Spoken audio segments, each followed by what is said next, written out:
Howdy, I'm Jacob Powell, and today I'll be discussing a case study where I diagnosed Andrew Detmer from the movie Chronicle with delusional disorder. For some background on Andrew Detmer, he is raised in a dysfunctional home. His mother had cancer, his father was abusive, and the family in general was extremely poor and living in poverty.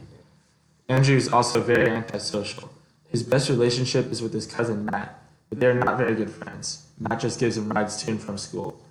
Matt decides at the beginning of the movie he's going to film everything in his life, further creating a barrier between him and his social life. Andrew, Matt, and Steve, who happens to be the most popular kid in school, discover a rock and suddenly have telekinetic powers. They use the powers for fun and games, but Andrew begins to use them recklessly and with little regard to the safety of others. Eventually, Andrew considers himself an apex predator.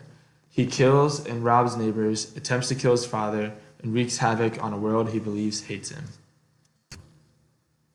I am diagnosing Andrew Detmer with delusional disorder Grand-Wall type. This disorder has the presence of delusions related to the belief of having some great and unrecognized talent or insight, or having made some important discovery for 1 month or longer.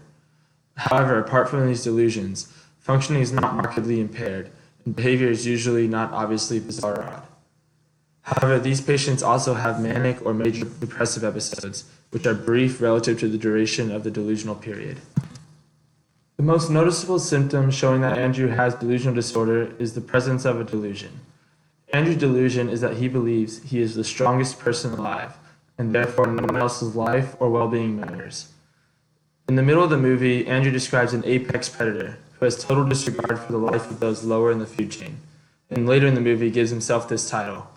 While some of Andrew's retaliations against bullies could be justified, when Andrew robs a gas station, he unemotionally knocks out the cashier, robs the register, then blows up the gas station, showing his disregard for human life. In addition, when Andrew is angry, he attempts to kill his only friends, Matt and Steve. He kills Steve when Steve was just trying to console him, but whenever he attempts to kill Matt, Matt kills Andrew to prevent him from destroying the city. Another symptom that shows Andrew has delusional disorder is the presence of brief manic and/or depressive moods. The first sign of this is when Andrew swipes a tailgating truck into a ravine and does little to help the man in the accident, watching his friends rescue him. After that moment, a long period of time passes, and he becomes more social and has a generally positive mood. However, at an end-of-year party, he embarrasses himself. He becomes depressed and defensive. His father attempts to beat him up, but Andrew strongly retaliates, throwing his father across the room. He then flies into a storm alone, where Steve finds him and tries to console him. Because of his mood, he becomes angry at Steve and kills him. From then on, Andrew switches from keeping to himself and acting calm to doing something violent and acting defensive and maniac-like. However, one symptom Andrew does not have is the presence of hallucinations. In some cases of delusional disorder, a patient will have hallucinations related to delusion present. In the movie Chronicle, there is no evidence of Andrew having any of these hallucinations. While he does hear a piercing buzzing noise occasionally, this only happens when he's overcome with a severe angry mood, and this is related to his powers. When one of Andrew, Matt, or Steve are in trouble, they all hear the same noise and have severe nosebleeds, which proves that this is not a hallucination.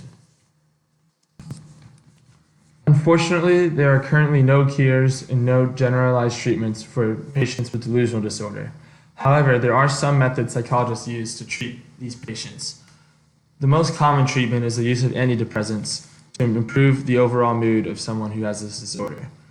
Other treatment options include psychotherapy and cognitive behavioral therapy. I would prescribe Andrew with antidepressants.